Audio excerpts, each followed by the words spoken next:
Good morning, Darshan. Good morning. Thank you very much. India's luxury market is deeply nuanced and undergoing rapid changes driven by a rising affluent class.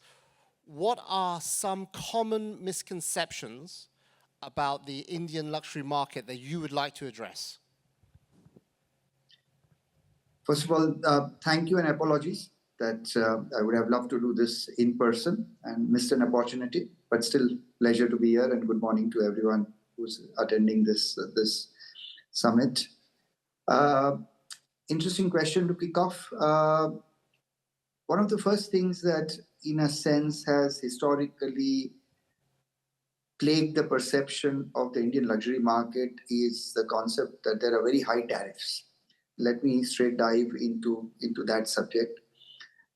India went through a very revolutionary move on introducing goods and services tax in place of sales tax, which was a traditionally layered form of taxation. The GST came into play more than 6-7 years ago.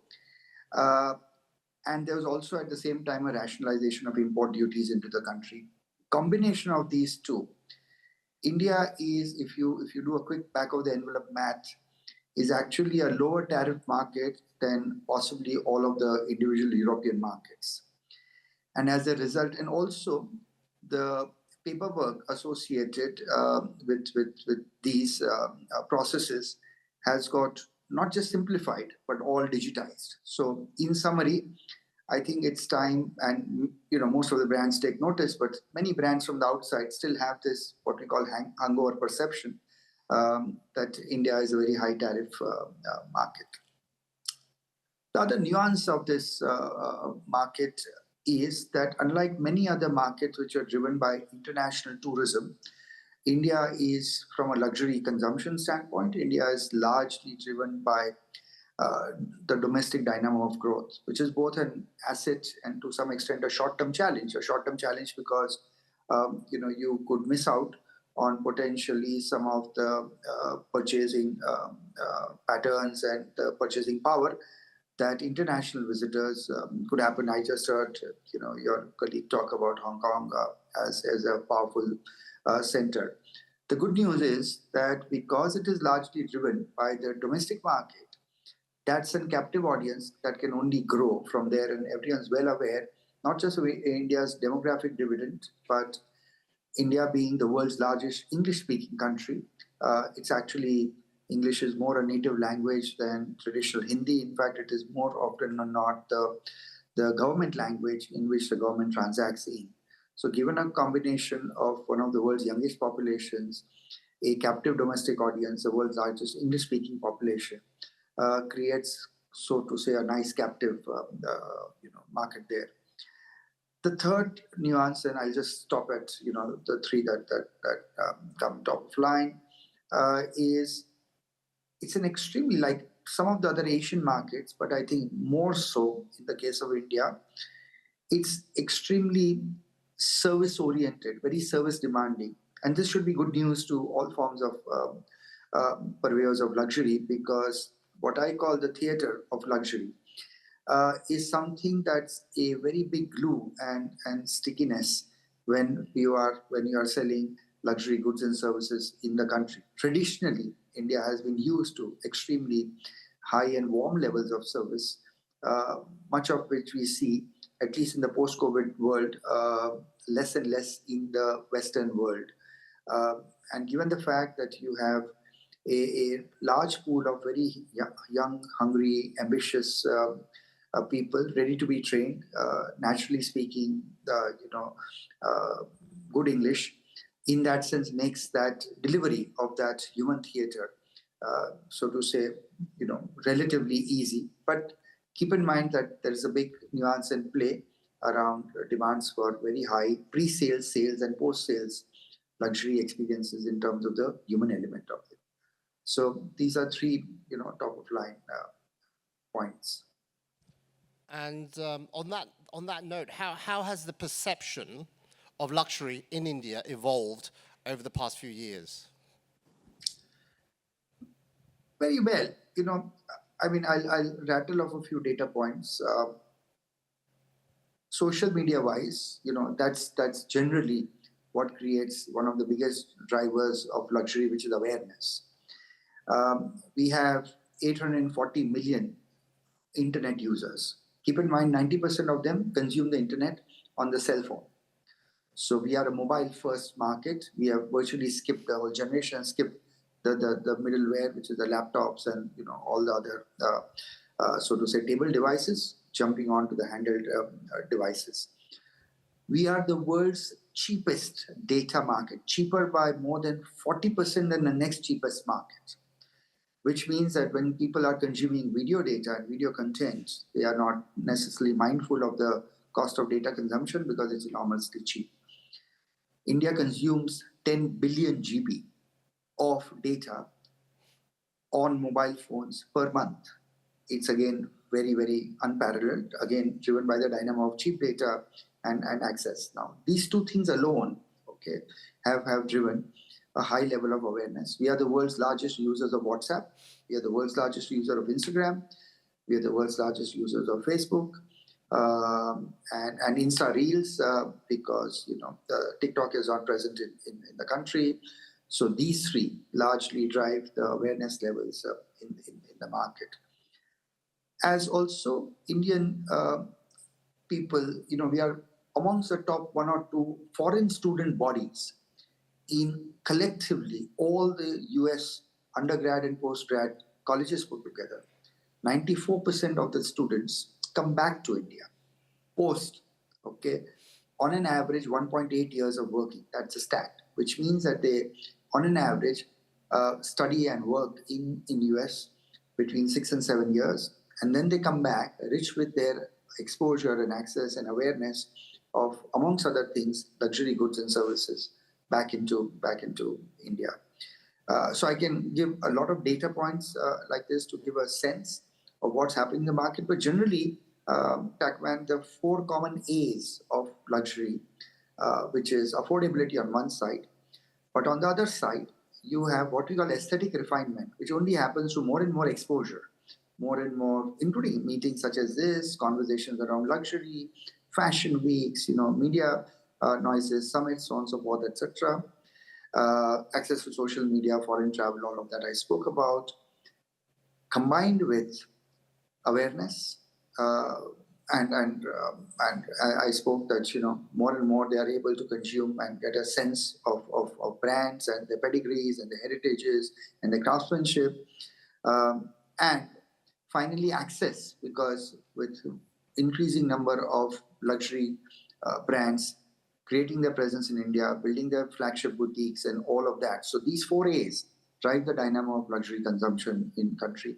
Of course, lastly, I mean, if you pull back from the world, there's of course China is and will continue to be, and I heard a stat point that 25% of luxury consumption will come out of China in the years to come. But if you take that aside, and the traditional US market, we understand that the European markets have their own challenges, the Middle Eastern markets have their own challenges. Where is the big other large consumer base left in the world?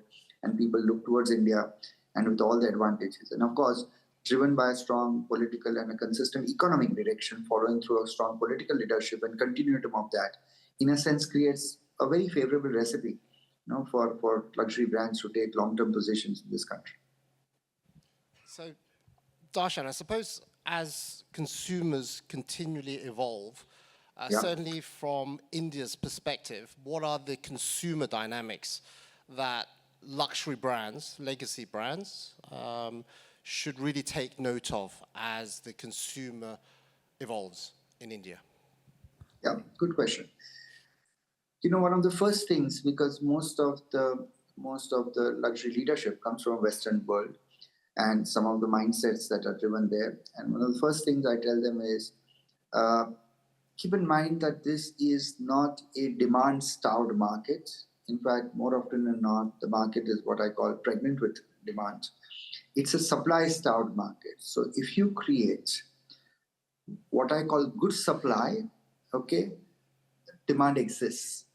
And there are lots of stats. I mean, just one top of mind is, at the turn of the century, 24 years ago, India strangely made and consumed 0.2 million, that is 200,000 passenger vehicles.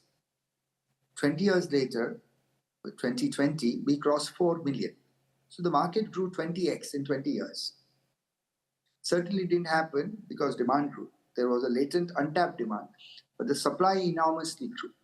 Not just Western brands, Asian brands, Indian brands, collaborative brands, all of that, right from first-line luxury to affordable luxury to every level of the automobile market, it went. And some of those who kind of tailor-made their products, not just from a left-hand drive market, more chauffeur-driven market, so understood the nuances of this market, in a sense, got a bigger share of that trophy.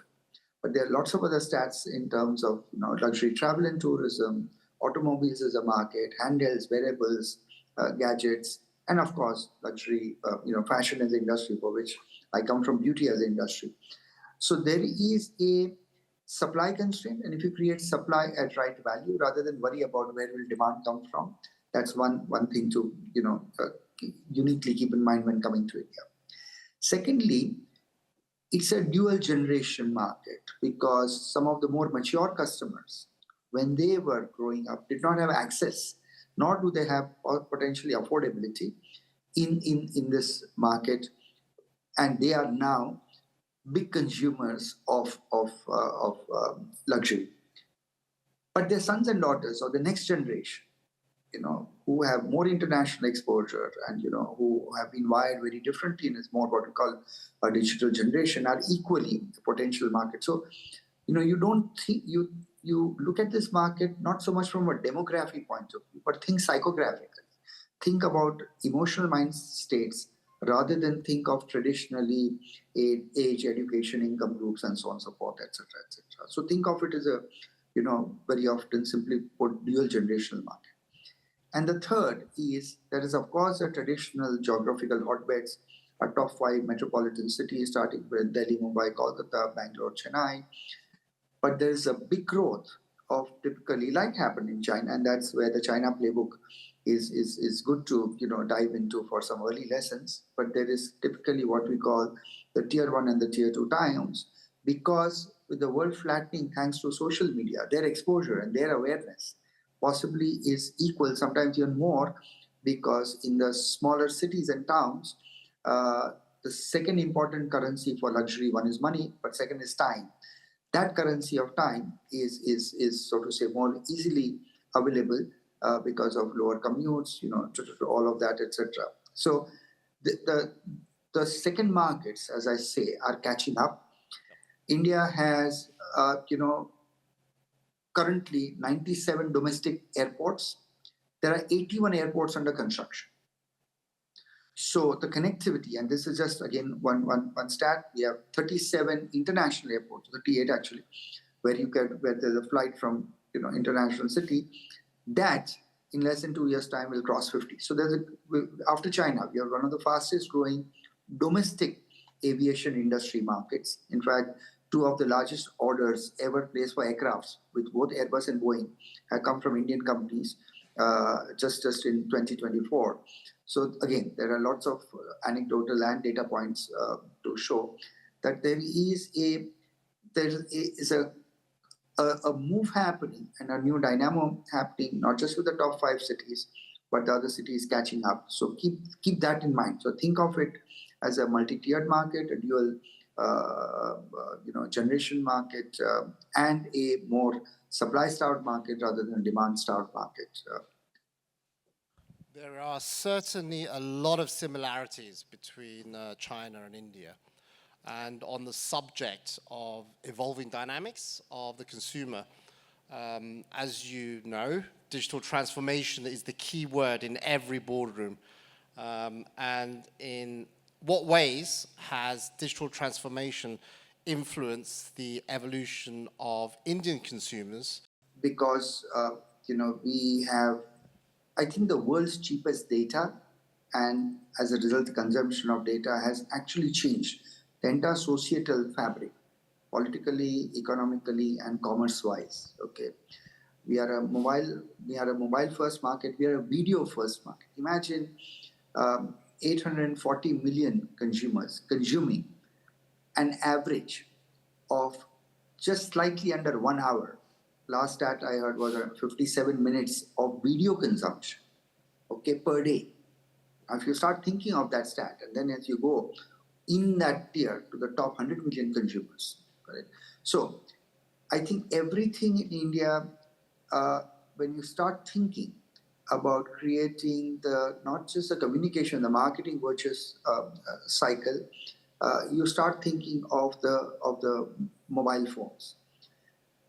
It's also a market which has skipped and increasingly skipping television sets. So your handheld, okay, is not just your data device, it's your entertainment device, it's your consumption device. Yeah. In fact, there's a very big case study of how Star, which is part of the erstwhile Rupert Murdoch's Fox News network in India, created something called Hotstar. Cricket, of course, is the football in our country, and as I normally say, cricket is an integral religion of the country. It's more than a sport. Hotstar, when it launched, got the fastest ever from 0 to 100 million downloads, okay, in less than 3 months' time, because you could watch cricket, okay, on and Hotstar was a mobile app, okay, and it was largely, in a sense, mobile viewed. So from everything, even when we are designing interfaces, we think of the tabletop or the laptop secondary. Everything is mobile first. Then, of course, in terms of joining dots, my own parent runs the largest actually data platform, 440 million subscribers under the brand name Jio. But it is not just a telephony service. It is, you think of the data points that are then available. So we are, of course, like the rest of the world, moving from machine learning and deep machine learning to AIs and then deep AIs. And as the world, the top tech companies are in the race to develop their own LLMs and then the apps around those LLMs and the wrappers around those LLMs, the Indian companies are working towards creating the LLMs for the more regional markets, which are more driven by, regional festivals, regional languages, all of that, etc., etc. And of course, we have been the backdoor, service provider, and very often even the engineering provider to what's been happening in earlier the software and later on the tech industry globally. It all comes out of India. I mean, Jamie Dimon visits India every year. GE, Morgan Stanley, I can tell you names after names, have more people, okay, outside their home geography in India. In fact, immediately after this, I will visit to the SAP headquarters, and SAP runs the highest R&D center outside Germany in India. So you have the engineering base, you have all of that, available. But in India, it's a way of life. Everything that you think, you're thinking of using the power, okay, of as I said, the machine, but now the AI, which is catching up with that.